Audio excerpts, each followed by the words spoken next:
Guys, what's going on? I'm Jake, aka Bomber, and it is time for another episode in our TEW2020 This Is War series. We are in season 2, go home shows for our February pay-per-views.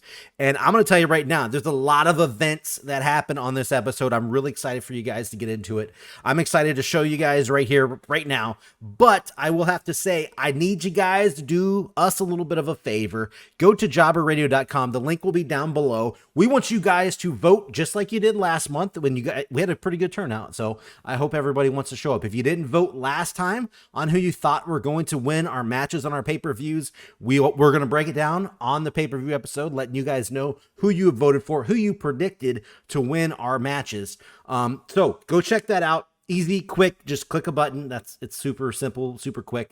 Not much to it, but it helps us out, helps gauge how interested you guys are in our certain shows, in our matches and everything, and who you guys think we are going to book to go over in those matches. So a lot of fun there. But that's it as far as you helping us out in that category. Thank you. Oh, I hit the mic. Thank you so much.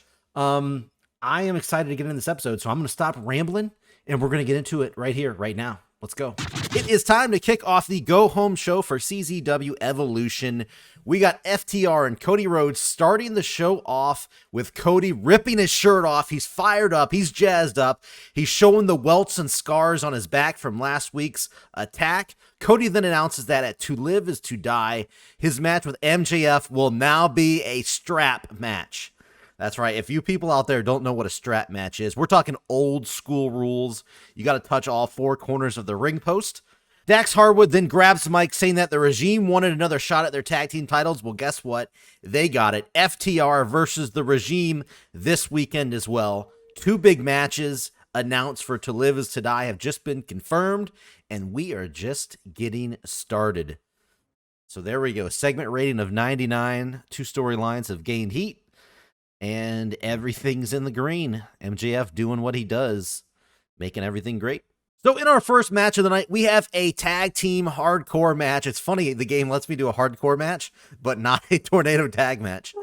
So in a bout that had subpar wrestling, non-existent crowd heat, the Blood Brothers, we're talking Mance Warner and Matt Tremont, defeated Orrin Veet and G Raver. 7 minutes, 38 seconds when Matt Tremont pinned G Raver after a package pile driver onto cinder blocks. Pretty much cracking the dude's dome. 64 rating, not too bad. Times when there was lack of psychology. G Raver seemed off his game. Man, Matt Tremont got a 72. Everybody did relatively good. Orrin's a little bit lower with a 54. So if you remember last week, the Collectors wanted a ultraviolet title match. They didn't quite get it here. They got a tag team match instead. So let's just say something's about to happen. After the win, Matt Tremont told Orrin and G Raver the Collectors blew their shot. That means they are not going to get a title match. That was not the answer the Collectors were looking for because Ziggler and Deppen hit the ring. Deppen drove a large pair of hedge trimmers into the back of the leg of Matt Tremont. He collapsed to the mat as Ziggler laid Warner out with a zigzag. He then ordered Deppen to cut the left ear off of Matt Tremont. Oh my God, blood is squirting all over the mat. Deppen held a flab of skin high up into the air. The Collectors have collected Matt Tremont's ear right here on Evolution. Folks, Matt Tremont has just lost his left ear. Segment rating 54. People were disgusted. So, that happened. They wanted a title match. They didn't get it. So they took something else instead. I'm not even surprised at this point. Like, it's like what now? Well, if you got a team name the Collectors, you got to collect something. So well, it should just focus on titles. Okay. Well, there we go. So we have a 6-man tag match. Kind of just wanted to test some stuff out here. Josh Woods teaming up with the Dream Team against Kevin Owens and two guys that he picked in the back that he thought would actually put up a good fight. That would be Alexander Hamilstone and one of the newer members of the roster, Eddie Only, who's definitely known for some little bar scraps. In the bout that had subpar wrestling and little heat, Josh Woods and the Dream Team defeated Kevin Owens and Alexander Hamilstone at 11 minutes and 48 seconds when Josh Woods submitted Eddie only with not the ankle lock, but a knee bar. In terms of in-ring work, Kevin Owens head and shoulders above everybody. Obviously, I knew that was going to happen. Let's see how everybody's ratings did. Alexander Hamilstone, 49. Eddie only, 47. 55 for Woods, because this is a little teaser, because at the pay-per-view, it is going to be Josh Woods with Josh Barnett in his corner, who was at ringside for this match as well, by the way, against Kevin Owens. So the night before, Josh Woods gets the win, actually getting the submission finish. I don't mean this as an insult, but Sure. this match should not have done this well, considering how everyone did. 68. You know what? Yeah, I can definitely see that. I think because Kevin Owens carried it. I think because Kevin Owens carried it, because he got an 80 in-ring performance. Shit, I completely forgot the Josh Woods and Josh Barnett. I forgot to flip one of them. They're both, one of them heel, one of them's face. I forgot to do that. I got to do that before the pay-per-view. But yeah, so yeah, I do kind of agree. Yeah, Kevin Owens carried it quite a bit, I guess.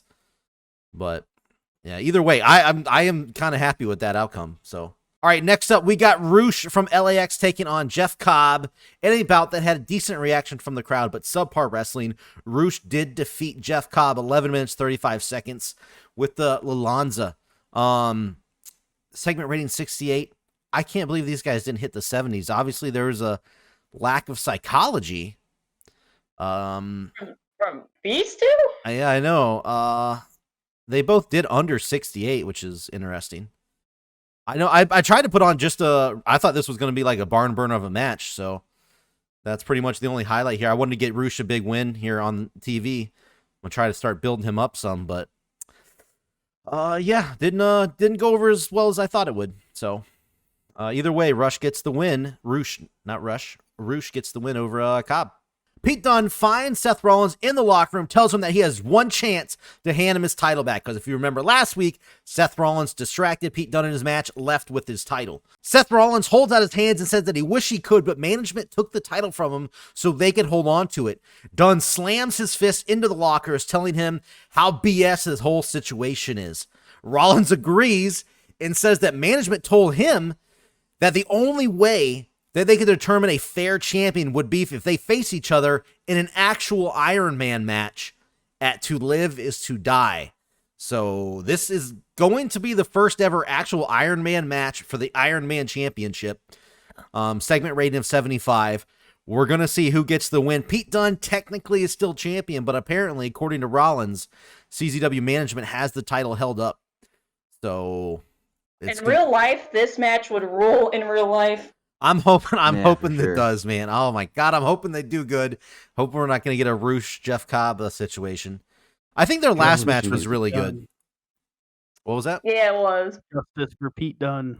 Yeah, seriously. Let's see if I can get the right result in there and this time instead of screwing up. Careful those Iron Man matches. You throw too many pinfalls, submissions, different types of losses. You know, the wrong person will lose. Yeah, we'll see what happens. We'll see what happens on the pay-per-view.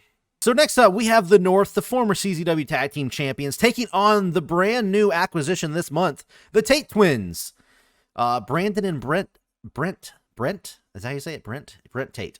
Brent. Yeah. In a bout that had subpar wrestling, non-existent crowd heat, the North did defeat the Tate Twins, though, 9 minutes and 4 seconds with Josh Alexander. He pinned Brent Tate. God, I fucking suck. With a Pearl River Plunge. Wow, there we go. Going in deep. I'm surprised we got this note here. Josh Alexander was head and shoulders above everybody else. That's interesting. He did get a 74-64 for Page and 50s for the Tate Twins. He tends to kill it in the ring. Okay, looks like Josh Alexander's gimmick is getting stale as well. Oh, yeah, the Tate Twins getting better at their gimmick. Got a handle. Segment rating 74, way higher than I anticipated with the Tate Twins in here. They're kicking things off. Really, really good start to their careers in CZW here, even though they got the loss. Still putting on good matches here. But the North, who have been struggling since they lost their titles, finally got a win back under their belt. We're going to see if they can use this momentum maybe to move back up in the division. 75 with Roman Reigns and Ricochet. What is happening? It did end with interference, so maybe that's why. But I thought this was going to be apparently a lack of psychology That's like the third or fourth time I've got that note. And look at that, 91 and 80, and I got a fucking. All right, so folks, this is crazy. Roman Reigns versus Ricochet. I thought this was going to be a fantastic match. In a bout that had superb wrestling, great heat, Ricochet defeated Roman Reigns 9 minutes 28 seconds via pinfall, double knee drop, but there was interference from Matt Riddle. Matt Riddle has been getting completely destroyed by Roman Reigns as of late, all because of what happened on the last pay-per-view where Riddle embarrassed Reigns, says he's got the lack of respect for Reigns. And it's showing its face here again. Matt Riddle cost Roman Reigns this match. And looking at the notes here, match suffered lack of psychology. I've got that note several times now. I don't know what I've done wrong all of a sudden for these matches. We had a 91 for Ricochet, 80 for Roman Reigns, 75 overall. This should have been like in the 80s here. Now, I got to ask. I did storytelling. Maybe that's why. But was the big dog cool with losing? Yeah. I didn't get a note at all. Okay. I got to ask. Yeah. Not that, but Roman Reigns, Ricochet got a significantly higher in-ring performance than Roman Reigns did. Yeah, he did. I don't know. I think it's the story. Wait, was the match too short? Segment rating was penalized for lack of psychology. It was 9 minutes. Roman Reigns apparently held back too. Yeah. I think the biggest thing is having Ricochet in a storytelling match. I mean, that might be it, but he still had a 91 performance though. Yeah, 91 performance. So, I'm not sure. But the weird thing is I've got this note several times on the show, which I never get. Usually. I usually never get this. Maybe somebody knows in the comment section. Maybe what the hell's happening here. People have helped out last week, by the way. Thank you guys. You guys gave some good answers last week. Footage is shown from last week's Evolution when Randy Orton punted Dr. Britt Baker after she tried to protect Adam Cole. He's in the ring and calls Orton out. Orton joins him in the ring after taking his sweet time. It doesn't take long for Cole to get to the point. He wants Randy Orton one-on-one this weekend at To Live Is To Die. Orton grins and tells Cole, "It must eat you up inside to know Britt took that punt better than you ever could." Ooh, got him. This resulted in Cole decking Orton with a super kick. He backed up across the ring, about to give Orton a taste of his own medicine with a punt, but Orton rolls out of the ring, escaping. He tells Cole, "You got it, pretty boy." And with that, the match is set. Randy Orton versus Adam Cole. To Live Is To Die this weekend. All right, Adam Cole, I think he's got a little bit of revenge on his mind after seeing his girlfriend punted in the ring. We're going to see if he can follow through with that revenge. 92 segment rating. The crowd are eating this up. Everything green. Adam Cole looked good. Orton is getting better at his gimmick, which is interesting. Cool. So there we go. Another match booked for this weekend. All right, so we have two big matches coming up on the pay-per-view this weekend, but tonight we're going to see all 6 of these guys collide in the main event. Cody Rhodes and FTR taking on all 3 members of the Regime, MJF, Braun Strowman, and Rusev. In a good match, Cody Rhodes and FTR defeated the Regime in 13 minutes and 42 seconds when Cody got a surprise quick roll-up onto Rusev. Now, in full transparency, this was supposed to be Braun Strowman. I wanted to get the big guy to take a pin because I don't think he's really taken many, if any at all, so far. But he didn't want that. He was not about that. So we gave it to Rusev instead, who was fine with it. Segment rating of 80. Great main event. Showcase a lot of the best tag team wrestling going on right now with FTR. So tag team champs look good. Cody Rhodes look good. MJF's always looking the best. Should be good. See what happens on the pay-per-view. Darby Allin is making his way down to the ring before his music scratches to a halt and a hearse pulls up beside the entrance ramp. The driver pulls out, opens up the back door, and pulls out a casket.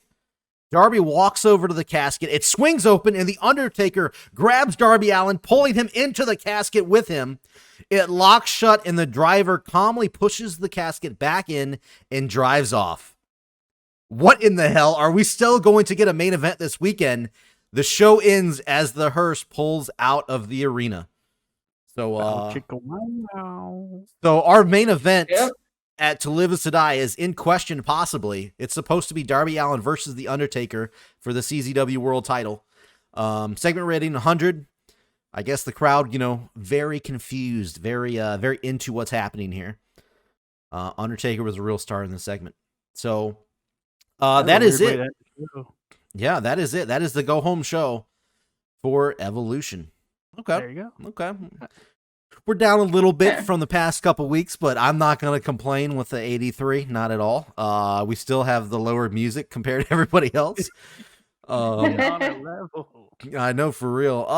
As expected, there were some weak points at the beginning, especially with the collectors cutting off the ear of Matt Tremont. I'm surprised at the Roost Jeff Cobb low rating, as well as the Ricochet Roman Reigns low rating. Thought both of those could have been a little bit better, but again, not going to complain. Still, an overall back end of the show was pretty loaded here. So, happy with this go home show. I think it hopefully it builds up to a good pay-per-view this weekend. Let's take a look at the ratings. 83, 13,000. We were at a generic venue. 1.35, just over 1 million. That is definitely down from last week. That's good to know. But there we go. I'm sure we still did better rating than Raw as far as, oh my God, they got a 3.15. That's like the highest I've seen. Dang. Dude, everybody's coming out for a Robert Roode. Wait, what? Robert Roode and the Survivors. These guys are the Survivors?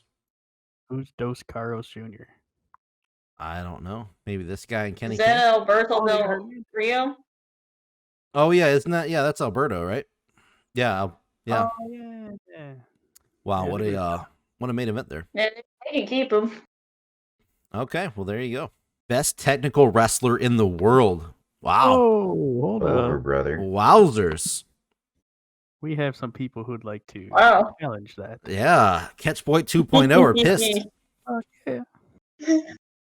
I would gladly invite any member of Catchpoint 2.0 to come over to Slam and challenge Asuka. Oh, well, there it is. Oh. Bomber Jake White has split up with the Oh my partner God. who he was dating. That's Wow. Are you and Well, Jess doing okay? I mean, she's sleeping in the bedroom right now, so don't let her You sure know. she hasn't jumped out the window, like left to know or anything? Don't let her know. She doesn't see this. And you might want to ask her. Wow. Meanwhile, my guy's just getting toned as fuck. Welcome, everybody, to the Go Home Show for Midwest Mayhem, leading up to the Heart of a Champion pay-per-view this Sunday. Starting off the show, we have a pre-show match between Teddy Hart and Warhorse. Pretty straightforward match. Decent pre-show match. Warhorse defeated Teddy Hart in 9 minutes 48 seconds by pinfall. Nothing special here. Just a couple up-and-comers having a match against each other. Teddy Hart's gonna fucking rage and kill somebody backstage. That is possible. I'm surprised he's not a problem yet. For but real. so far, Me so good. too. Me too. Yet. Give it time. We Give have- it time. We have a lax alcohol policy backstage, so I'm guessing that's why Mm. he's chill. Oh, wow. Following that singles match, we have a tag team match against the old the new Dawsons defeating the Von Erichs. Decent reaction from the crowd, but subpar wrestling. Dawson's defeated the Von Erichs in 10 minutes. Dave Dawson looking like dog shit. 43. Zane Dawson doing all right, 52. Scored a 50 for a pre-show match. That's okay, not as good as we'd like, but I don't know if this sounds bad, but this is higher than I anticipated between these guys. I don't Gonna know. be honest, Von yeah, Erichs same has here. been dying lately. I don't know. Or since the beginning, I guess. Von Erichs have struggled. all right, we start the show off with a huge Mm. match. And about the head, great heat and good wrestling. Zack Sabre Jr. defeated Minoru Suzuki and Evil in 13 minutes 48 seconds when Zack Sabre Jr. pinned Minoru Suzuki with a Zack driver. Zack Sabre Jr. carried the match in terms of in-ring performance. So as you can see here, we got Catchpoint 2.0 versus the Dragons versus Japan Boys. Kind of a precursor to what could potentially be happening at the pay-per-view of these three factions facing each other. Zack Sabre Jr. killing it with a 77, and he ended up getting the win out of it. Yeah, this is Evil's best match. 75. Yeah. Someone had to carry him. Yeah. We cut to backstage where we see Stone Cold Steve Austin in his office. We've seen it plenty of times. Usually nothing good happens here. El Phantasmo is seen talking with Stone Cold Steve Austin. He is proposing that he get the open challenge time slot that Buddy Murphy's been using, considering Buddy Murphy's been losing in said time slot. Buddy Murphy gets called in by Stone Cold Steve Austin, and the two men sign a contract where at MWA Heart of a Champion, the two will compete for the open challenge time slot. Winner gets the time slot. Oh, I like it. Thank you. Pretty Thank cool. you. So hopefully, El Phantasmo will get his win back against Murphy, who lost. He lost to him at the last pay-per-view. Following that, we had a match that did a lot better than I expected. And about the head, great heat and good wrestling. Brian Cage and Taya Valkyrie defeated the tag team champions, the Usos, in 12 minutes 35 seconds when Brian Cage pinned Jimmy Uso with a pump handle facebuster. Oof. Taya Valkyrie was a weak link with a 60, so that's not bad for her. Struggling keep up with everybody else's in-ring performance. So is this back-to-back weeks the Usos lost? Didn't they lose last week, or am I mistaken? They were defeated by the New Day last week. Yeah. Oh, yeah. Oh, man. So Team champs are looking a little rough. Yep, this is yet another three-way feud between factions. Got the Calla Clan, got the Dynasty, and you have the New Day. So we'll see if this leads up to anything at the pay-per-view. So following their victory, Sami Callihan comes out to celebrate with the rest of the Calla Clan. He's like, fuck yeah, we're the best in this whole company. No one can beat us. When Stone Cold appears atop the ramp, and he says, you think no one can beat you, eh? Well, you got to defend that title tonight, boy. Don't forget. He's like, fuck it, bring it. I don't care who it is. He says, all right. Well, my buddies at AEW hooked me up with a guy. And the tall, looming figure of Lance Archer appears atop the ramp behind Stone Cold Steve Austin. Man, it's MWA and Ring of Honor are both doing loans with AEW, I see. Okay. Yeah. Okay. We're all friends. I guess so. There is no war. 99, hell yeah. I mean, Stone Cold, so yeah, but still, Stone Cold and Sami, great combo right here. Yeah, I didn't know. Oh wait, oh yeah, that catchphrase. Can't forget about that. Oh yeah, you got two people with the hot catchphrase in the same segment. That's gonna help. In a superb match, not my words, Sami Callihan defeated Lance Archer in a hardcore match in 10 minutes and 5 seconds by pinfall with an assault driver. Sami Callihan makes defense number 2 of the Midwest Heavyweight title. He did not do this on his own, folks. Brian Cage and Taya, who were ringside, did help him get this over on Lance Archer. Killed it, 74. Sammy with a 90. Holy shit balls. Hell yeah. He's getting better. Wow, man. Archer with a 61. I didn't know what to expect, but Sammy definitely carried him, so it's okay. Yeah. Following this, we had a straightforward match. We got the Team MDK facing the Modern Punks. Marty Scurll defeated Joey Janela in 9 minutes 46 seconds by pinfall with a graduation. You already know. Scurll killing it with a 78. Janela doing all right. Would have liked to see him do better. We got a 58. But of course, immediately following the match, everybody shows up. You already know. Modern Punks are in the ring. Boom. Joey Janela and the rest of the MDK are out there in the ring. Bully Ray, you already know it. He's out there in the ring. All of these motherfuckers ready to kick ass, kill each other. So, in the midst of all this shit talking, some people throw some hands. Nothing too like, over the top. But CM Punk grabs the mic. He says, enough of this shit. I'm calling you out, Bully Ray. I'm calling you out, Nick Gage. Me and Marty Scurll are taking you in a steel cage match, and we're ending this shit once and for all. So 2v2. No one comes in. None of these little outside cronies helping out. And, of course, Mick Foley's out there helping CM Punk and all that. So sure. That's why he's there. So it's going to be Punk and Scurll versus Ray and Gage, huh? Yes, and a steel cage match. Inside of a steel cage. And to win, it's pinfall, back out, or escape. Or escape, okay.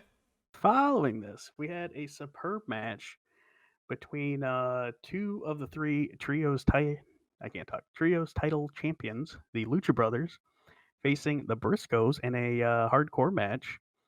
The Briscoes defeated the Lucha Brothers in 10 minutes 44 seconds when Jay Briscoe pinned Pentagon Jr. with a double underhook pile driver.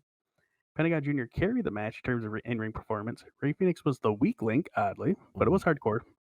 Oh, Struggling maybe because of that's everyone why. else's in-ring performance. I was about to say, how in the hell is Phoenix the weak link? But yeah, it's Yeah. probably hardcore rules. That's why. Yeah. Damn, Pentagon with an 85 though. Holy shit. Dude, I might have to have him face Sammy in a hardcore match. Like, holy shit. Well, Impact did it, and you saw how well that worked Yeah. out. So I actually just watched that the other week. yeah, I watched it again. No, that match was great. So 69, I would like to see it be a little bit higher, but it's all right. It's all good. Yeah. So look forward to a trios title match between LWO and Psycho Killers. It looks like you need to freshen up Mark Briscoe's gimmick. All right, I guess. Yeah. So we cut to backstage where we see a Scorpio Sky dressed in very fluorescent colors, which we don't normally see him wearing, as the New Day is watching him from like a judge's table, essentially. Oh, And they say, "Welcome to the New Day initiation. For this task, you will need to do several trials in order to officially be a member of the New Day.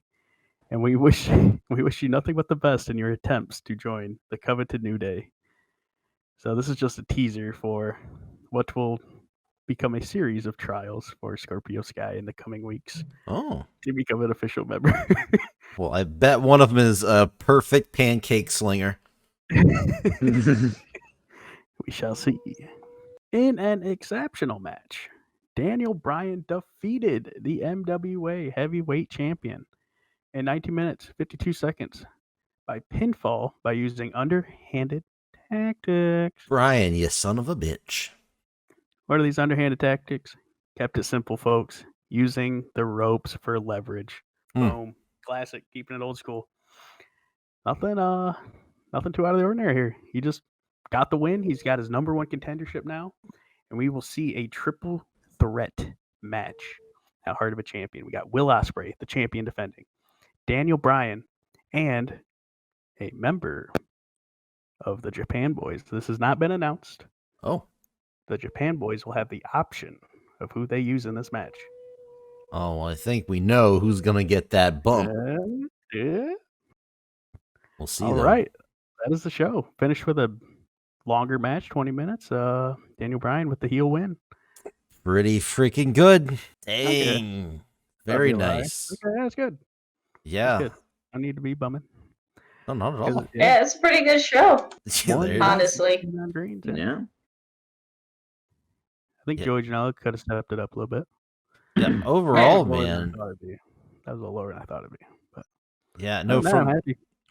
Yeah, throughout the show, the consistent good segments there. Instead of usually like some of us, like me, I have like a shitty start and then end good.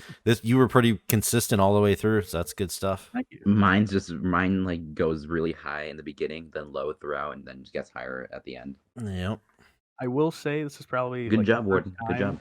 Thank you. I will say this is probably like the first time where you don't entirely know what matches are happening at the pay-per-view. Yeah, Like, there's a I couple think question marks. Yeah, yep. If I think if I had another week, I could have explained it better. Oh, But I wanted to get the segments in that would progress the story, I guess you'd say. okay. Well, you will have some very good matches coming up at the pay-per-view, so look forward to that. Oh, Bray Wyatt must be good then. Let's hope this is good, yeah. Bray Oh. Wyatt brightened the mood backstage after doing several funny cartoon drawings of his colleagues. I can see that. He's irritated, though. Okay, so... He drew him like getting hanged and like stabbed by him. Well, that's something that I feel like Firefly Funhouse Bray Wyatt would do. Yeah. Welcome to Battlefield, folks. As usual, we are starting off with the pre-show. In a pretty blah of a match, subpar wrestling, very little heat. Eva Elise picks up a win over Kylie Ray, who we have not seen in 4 or 5 months now. Yeah. Pinfall, something called a disdain. They had the same rating, and they have pretty good chemistry, so that helped at least. 46, so considering what my women could do, that's actually kind of decent, so all right, I'm not upset with it. Yeah, you gotta love the chemistry. Yeah, maybe if they get higher stats and such and keep working, they can have something a lot higher thanks to chemistry. We'll see. Don't forget you have your performance center. Yep, and one of them's in there, so we'll see. Next up, in a Match I was actually kind of hoping would do a little bit better, but I'm okay with this. Blake Christian and Alex Zane, I believe they're called like Taco Heart or something. I forgot whatever their name was. But they defeated Private Party when Christian pinned Quen with Leah. 64 rating. It looks like Private Party did better than Zane and Christian, but they still did pretty well. So whatever. Yeah, no, I think this is a pretty big upset right here, especially your two new guys coming in, your prospects from the prospect tournament. Yeah, they were two of the top prospects and then made it to the finals. Mm-hmm. But we'll see what happens with them potentially in the future, but Private Party's been having it a bit rough as of late. We'll see how they rebound. In a match that I was hoping would do much better, but I'm okay with this. Recent pre-show match, Naomichi Marufuji, who we just acquired from Noah for a few shows, defeats Brody King, who we acquired from AEW. Pinfall with the Emerald Flosion. 63 rated match. King had a 69, while Marufuji had a 54. Oh, okay.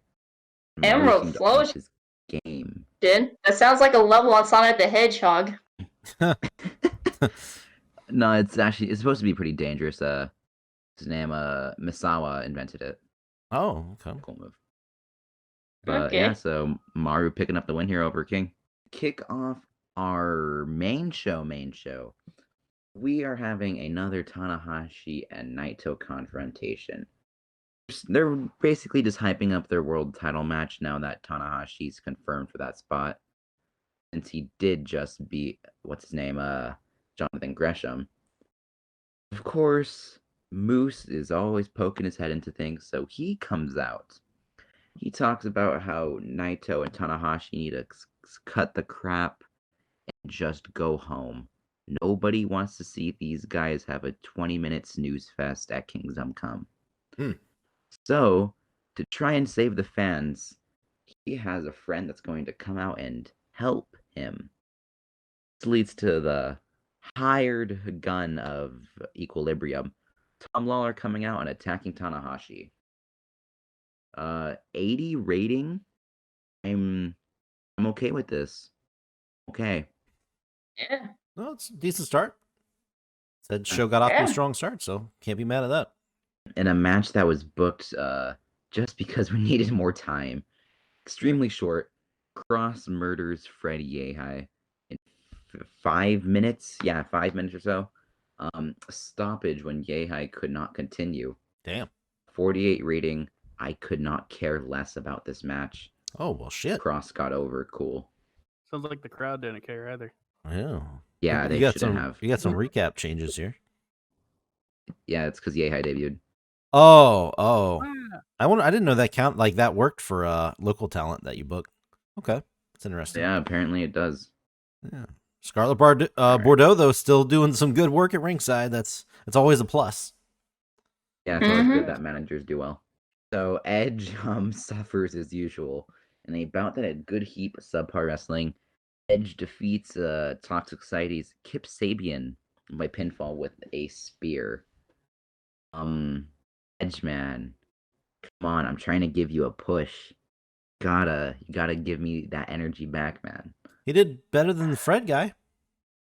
Better than Fred. Who the hell is he getting outperform in the ring than Kip Sabian? Well, he was off his game. But match is short. Get rid of Edge. But whatever. Edge gets a win ahead of the pay-per-view. Whatever. Fuck, man. Nick Aldis is here after defeating Trent Beretta last week. He cuts a little promo, saying that he will reveal his Call Your Shot Battle Royal reward soon, meaning that he will announce what title he's going to go for. Before Dragon Lee comes out, because, yeah, Dragon Lee, cool. Okay. Talks about how he hates these guys that come into the company and instantly get major shots without having worked for it beforehand, like Cain Velasquez and Nick Aldis. He wants a match with Aldis to put him in his place and potentially take his prize. Nick agrees, telling him that if he wants that match, meet him at Kingdom Come. Okay. 39 rating. Lee struggled off script. I think Dragon Lee is a little off base here. Nick Aldis. Oh, Cain Velasquez. I get that, but Nick Aldis came in and won a battle royal. He earned. I mean, I guess maybe he's arguing that he shouldn't have been in the battle royal, but he beat all those guys in the battle royal. I think Lee might just be getting a bit jealous that being a little he bitch. lost his title and hasn't been able to rebound since. Who knows? Being a little He's bitch. the NWA champ too. That's true. Oh, I didn't know that. All right, now we're having a good old confrontation backstage. Time Splitters and Gresham and Lethal, 2/3 of Equilibrium, arguing about which of them is the better tag team. Them facing multiple times, having a pretty even record against one another, and having traded the tag titles a couple times. Or the 6-man titles now. Redragon shows up, kind of annoyed that they haven't been on the card in the while, despite being the Ring of Honor Tag Team Champions. Still insulted, disrespected that they're not even being able to show up every week. They won a match at Kingdom Come, and so they challenged these two teams to put their money where their mouth is at the pay-per-view. Both teams accept. Gresham and Lethal wanting to become a potential double tag team champion before things go wild and everyone is brawling. 54 rating. Damn. We're all doing so well without scripts too.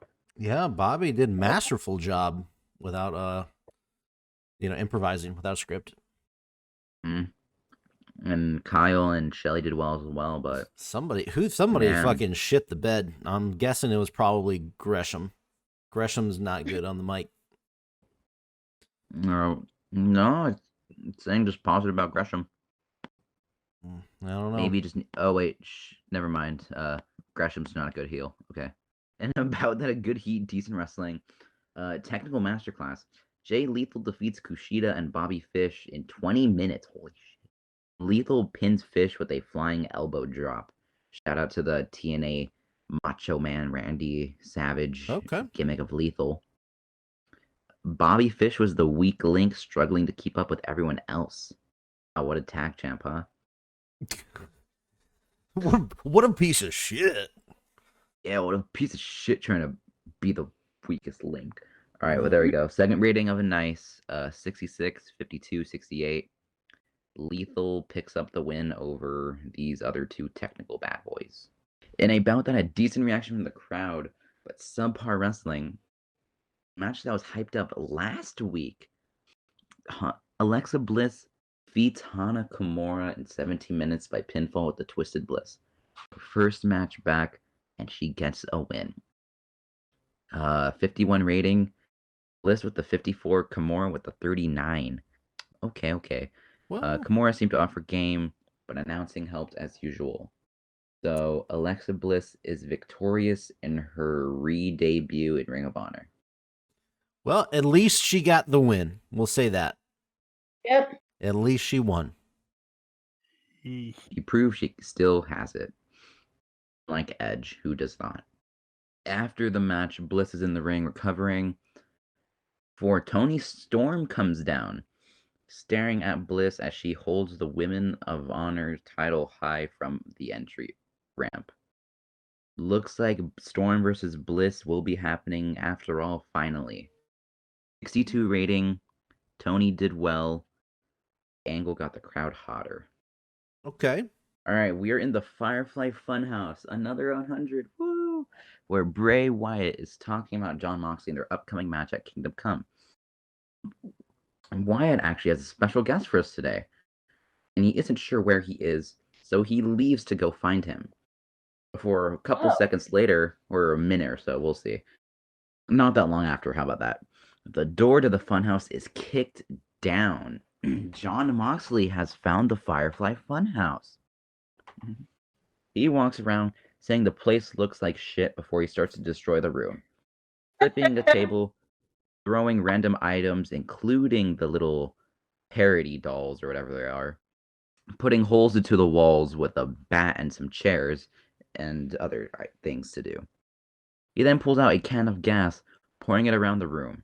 Mox shouts, "Is this what you wanted, Bray? You psychotic sack of shit?" Before stopping and throwing a match onto the fluid. The funhouse goes up into flames as Moxley leaves, laughing his ass off as we see Wyatt outside, staring at Moxley as he is fuming over the Firefly funhouse. Wow. 100 rating. Moxley and Bray are great together, even though commentary was a bit weak. This was amazing. I'm happy. Good job, by the way. Poor Firefly Funhouse. Poor Firefly Funhouse. Sometimes it gets beat up a little too much. Yeah. I know. But Moxley here snapped. I guess he didn't enjoy Wyatt coming for him last week. But so we'll see how this affects Wyatt at Kingdom Come. Oh boy, we did not have the best of shows. All right. In a bout that had good heat and decent wrestling, Hiroshi Tanahashi defeats Filthy Tom Lawler in 22 minutes by pinfall with a fast roll-up. So 67 rating, Tanahashi with a 67, Lawler with a 62. Well, I can't say much about the match itself, but it looks like Tanahashi picks up one last win ahead of Kingdom Come. We're looking forward to him versus Naito. That's all I can say about this. Oof, man. Rough outing. Hopefully the final result's not too harsh on you. Whoa! Look, dude, that is confusingly good. Come on. I think it's because of your segments. I mean, you got 100, so like 2 of the 5 segments you mean? okay. True. Yes, you've had 2 segments over 70. 69 was your next highest, but hey, man, you know what? Good rating. Good rating. It's a good rating. I can't be upset with it, but wow, I was not expecting that. But hey, look, we got 100. That's my second one, and thanks to Mox and Wyatt, I can't be too upset. Yep, so whatever. They definitely have the interest of the fans in Ring of Honor right now. That's for sure. You should be grateful. Definitely. I'm sure he is grateful. He got no negative popularity and 5 positive. That's good. That's good stuff. So yeah, whatever. That's our show for the week.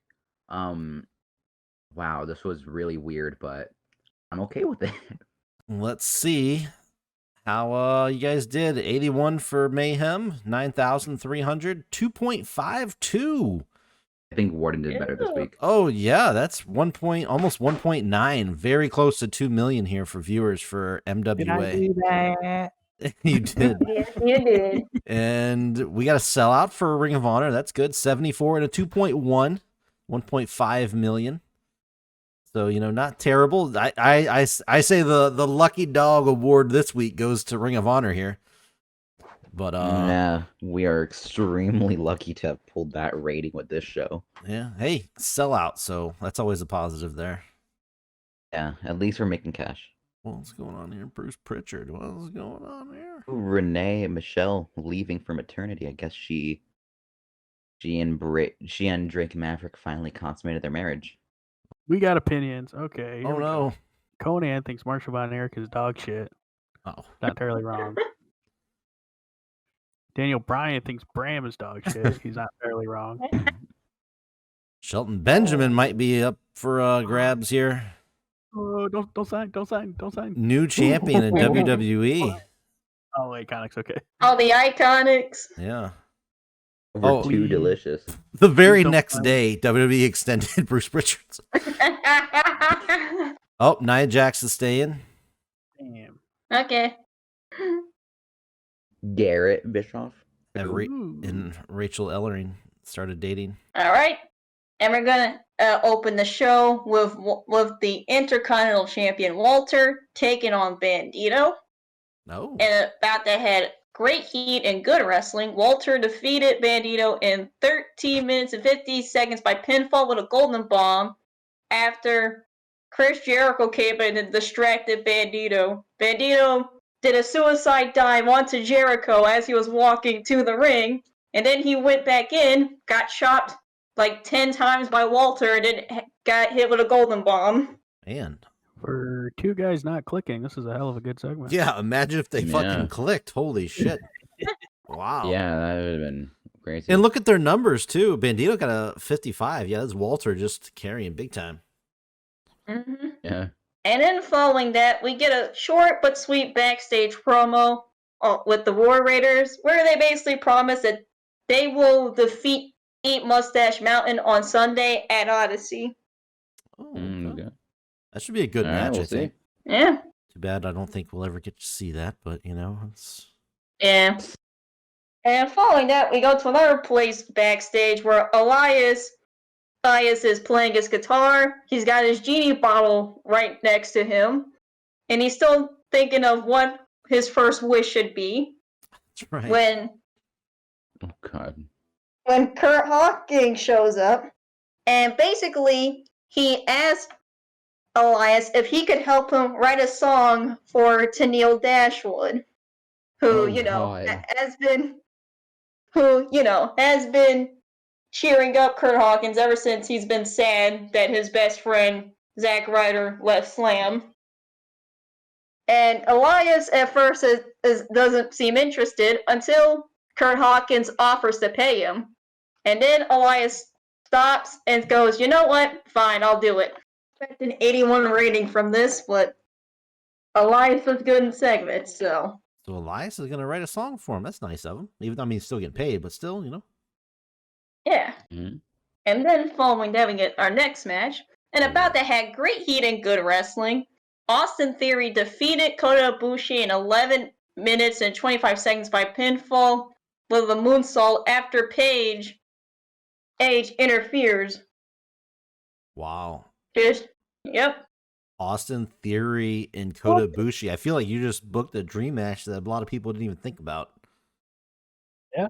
And Austin Theory won it. Wow, that's insane. That's crazy. Fucking Paige. Yeah. Paige has been doing good work backstage. For real. I like to think she just grabbed a mic and went, Paige here. Oh my And God, everyone no. went, Paige here. And good work from Paige. I'm glad to see the investment of Paige as a manager has paid off. We have Rosemary talking to Allie about what she discovered in the other realm, with Su-Yung being missing, including putting two and two together that Tessa is being possessed by Su-Yung right now. And Allie flat out says that they need to watch over her, and she also expresses concern about this Susie girl that Rosemary's talking about, and thinks maybe we should also look after Susie as well as Tessa. You know what? I don't know why. I don't know how crazy it is, but this is my favorite thing going in Slam right here. The possession of Tessa Blanchard. That could be the name of the new movie that comes out, The Possession of Tessa Blanchard. Yeah, that's the first Slam movie. Yep.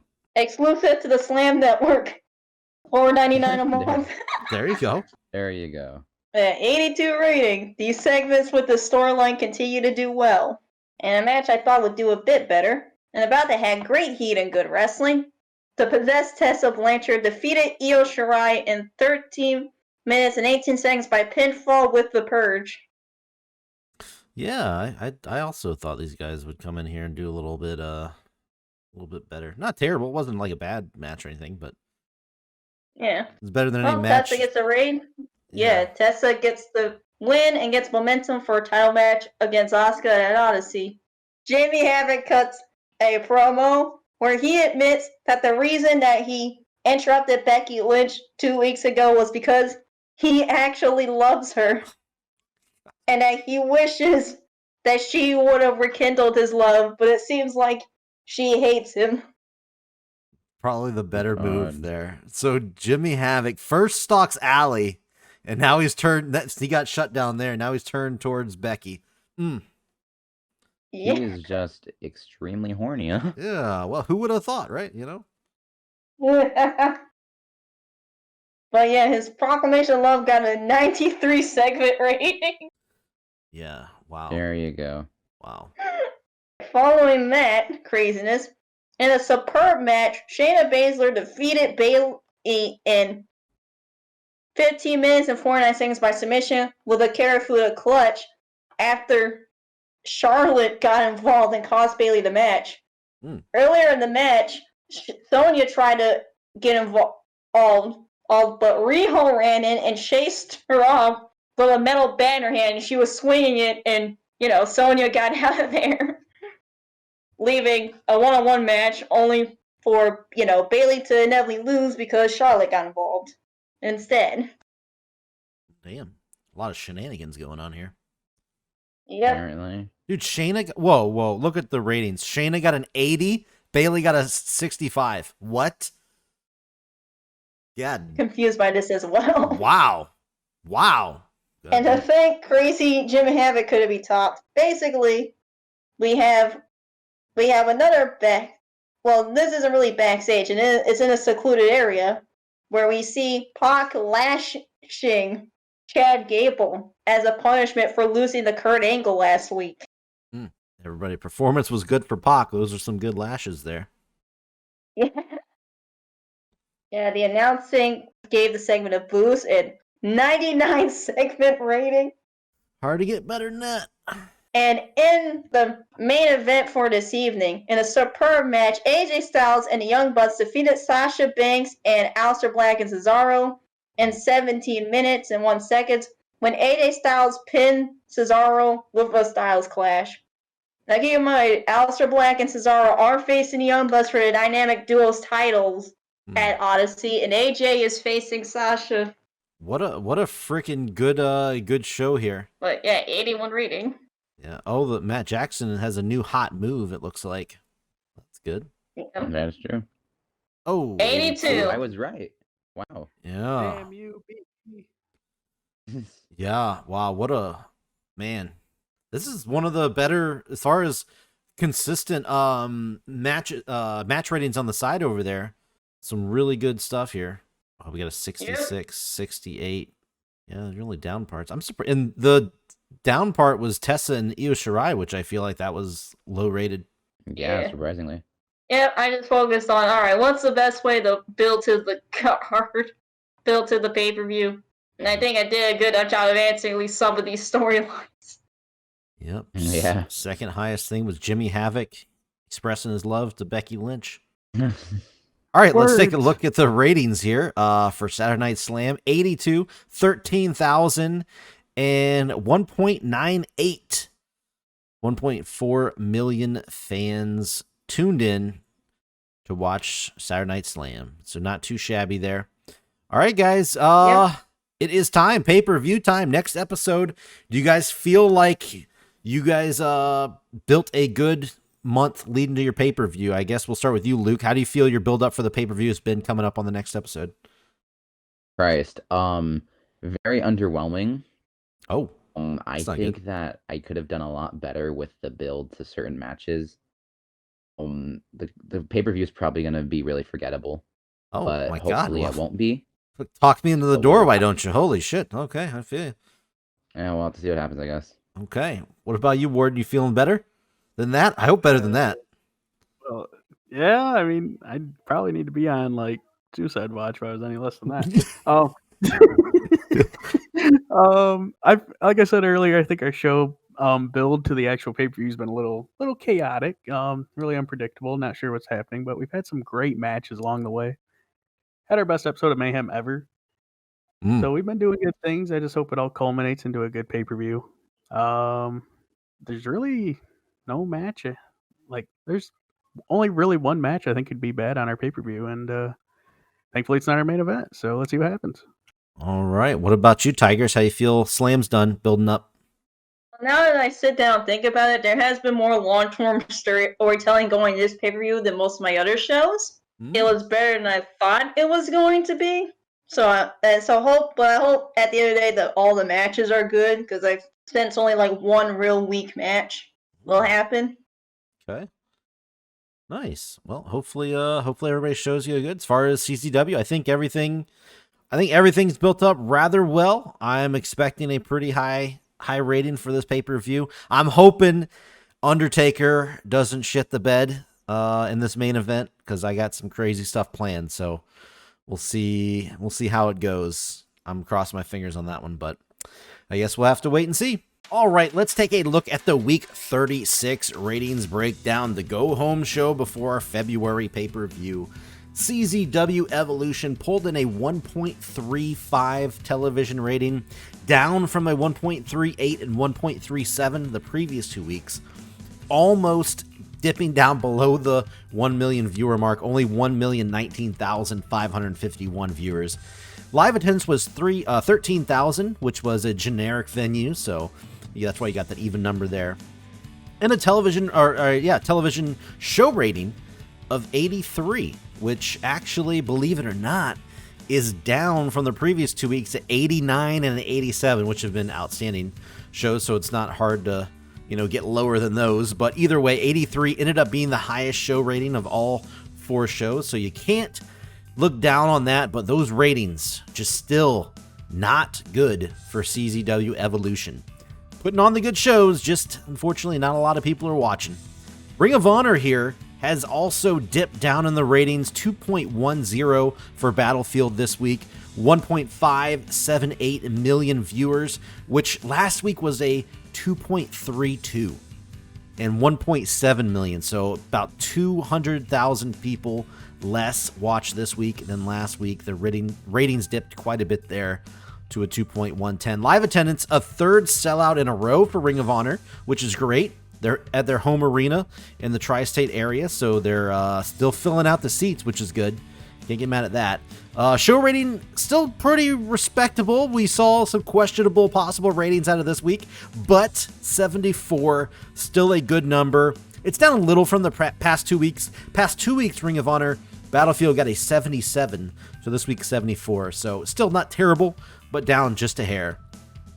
Nothing going down right here. MWA moving up yet again with, I believe, besides one show. Yes, this is the second highest television rating ever for MWA, all the way back at week 8 when MWA popped a 2.68 rating. It has never came close to that again until right now, 2.52. So big rating here, closing in again on that 2 million viewer mark, 1.896 million viewers.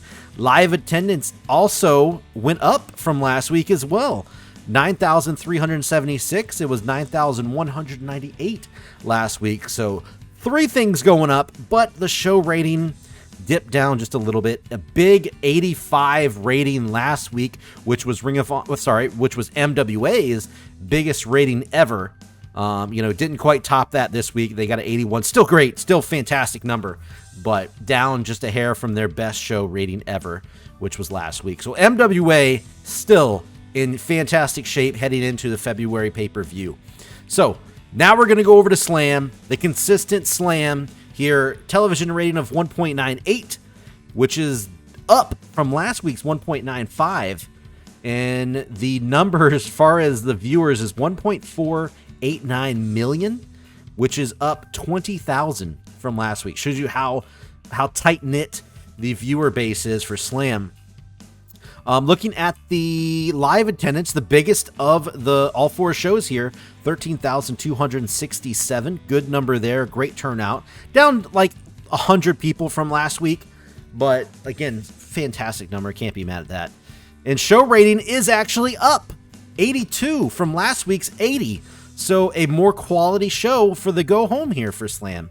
So there you go. Slam still hitting on all cylinders. MWA tearing it up in every category, even the show ratings, which they got up into the 80s.